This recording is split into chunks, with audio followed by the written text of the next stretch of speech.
So if you take a look at a search term, I'll show you, I'll break you down the process, and then I'll give you an extra. If you stick with me, I have a great little way of pulling out entities that I'll share with you. But as you can see, when we're talking about entity or semantic SEO, we need to have the right word counts, and we need to have the right amount of headings, and then we have to have the phrase that we're targeting in the right amount of places. So this is exactly what I did. I used semantic SEO to rank a page for New York SEO expert. Okay, so if you take a look at this page, it's not the best written. In fact, it's actually horribly written. However, if you take note, I have the right word count, the right amount of images. I have the specific words in the right places, the right amount of times. And how I achieve that, also too, you could do this just by doing a basic search. But if you look a little closer, not only are you going to see the right amount of heading tags, not only are you going to see the right amount of words, but of course, this is written in Latin. But if we take a look and you really analyze this, you could see words like help, words like business, the word new, the word company, the word optimization. And throughout the content, I also sprinkled in these specific words. And what these words are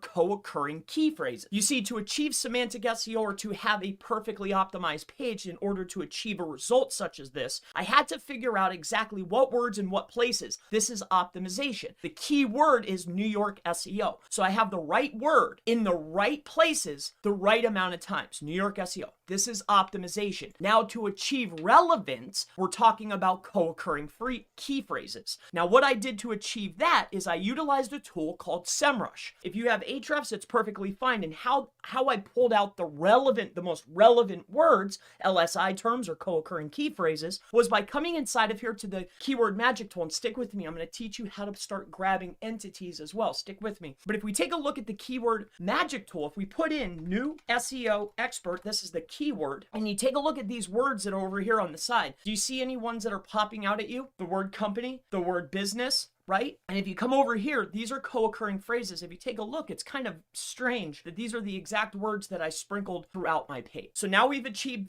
optimization. We've achieved relevance. Now the next step is pulling out entities, right? So this is another way to go ahead and start really get the most relevant, you know? So let's just get into this briefly, and there's a great little tool out. I know another tool that's really great for pulling out information, which is called Quora. And I noticed within Quora, they were using a API key for a tool called TextRaiser. So I was like, well, if Ted Kabitis, a freaking genius, right, is using TextRaiser to pull out entity information, then I will too, right? So what I want to walk you through now is, instead of maybe going and getting another tool, I want to share with you how you can start pulling out the entities almost complimentary, almost free pretty much, by utilizing an API from TextRaiser. So what I wanted to explain was, you know, what is semantic SEO or what is entity SEO? And to me, it's really breaking it down piece by piece. Having the optimization in place, figuring out what are the co-occurring key phrases, and then adding in our entities and making those associations, right?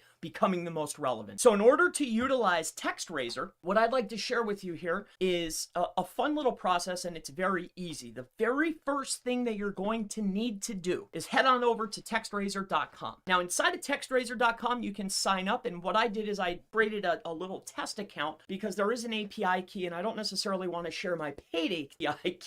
But I do want to walk you through so you can start pulling out entities from your competition. So not only can you be, you know, optimized, but I want you to become more relevant. You can become more relevant, you will achieve higher rankings. I want to start at the page level. Here's what you're going to need to do. We'll go into TextRaiser, all right? Once you're inside of TextRaiser, the very first thing that you will want to do is sign up for an account. Now, how I created this account is I went over here to Gorilla Mail, got a Gorilla Mail, and then I filled out I followed through on the process of getting TextRaiser. Now, once you get your free API key, you can find it inside of the console. So the very next piece, or the next element that you will need, is you will need a program called Python. So if you type in Python, Python, it's totally free. Actually, it's a complimentary program. So what you're going to need to do is click on this python.org. Once you're inside of python.org, what you will want to do is download the relevant stable version that's for your system. So a lot of people are a lot of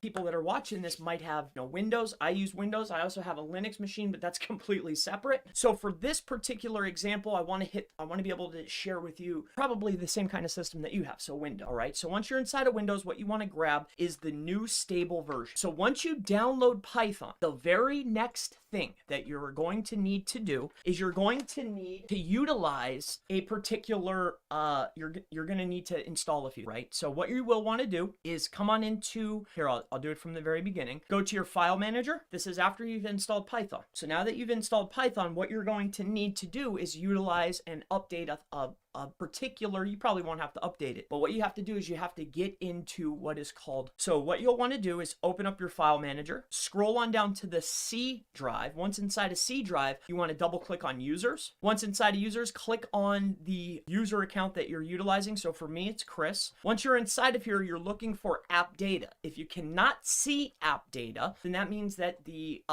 files are probably hidden. So come up here to view and then make sure that this box right here, see where it says hidden items, click that box so you can see everything. All right, so now when you're inside of here, what you'll want to do is click on app data, double click. The next step is going to be double click on local. Once inside of local, the next step is scroll on down. What you're looking for is programs. Okay, so programs. Once you're inside of programs, now you can be inside of Python. So now you're going to double click on Python. Double click on Python, I have 3.9. And what you'll want to do is you're going to want to go ahead, right click, and then run this python.exe as an administrator. Very easy. And this has been free so far. So simple, very easy. Click on yes. Now, what's going to pop up is this screen right here. Once you have this screen up, the very next thing that you will need to do is go back, bring this down because you still have this window open. What you'll want to do is click on this right here. Go on up here and you're looking for your scripts. All right, so you've opened up your shell, python.exe, go up to scripts, double click scripts. Once you're inside of scripts, see how this says pip.exe?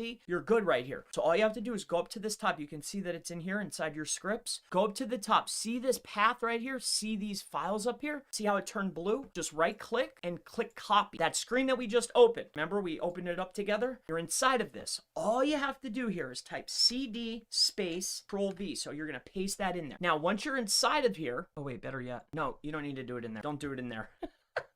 Go to your command prompt. You got the path, right? Okay, now that we have the path, come on over here. Command prompt. So don't mess up on this, right? So you got your path, right click on this, and you have to run it as an admin.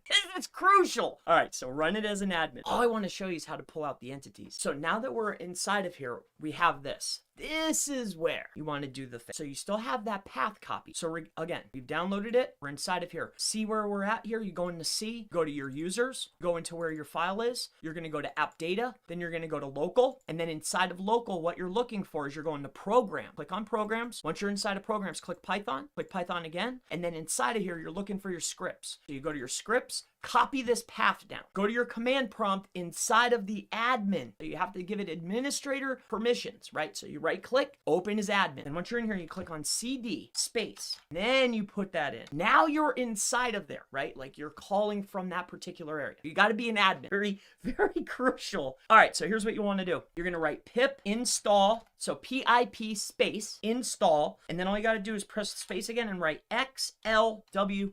Now, this is going to come up. It's going to say whatever. You might want to update, blah, blah, blah, blah. Don't worry about it. Here's the next thing that you'll want to do. Now that you're basically saying, hey, I want to use pip. So you'll type that in, pip install XLWT. The next thing that you want to do is you want to write this. So you're going to write pip, make sure that we're in there. So just type pip, all right? So you've typed pip, enter. Now, the next thing that you want to do is you want to type pip install and then type in textrazor. TEXTRAZOR. Enter. All right, so mine is already in here. I've already downloaded it, but that's how you get textrazor. Now I have textrazor and I can use it myself, right? So that was that little mess up there, not opening an admin, dude, that'll throw up the whole thing. It'll drive you crazy. Drove me crazy. Don't get worried. Follow the process. I walked through it twice with you, but now we have textrazor. As you can see here,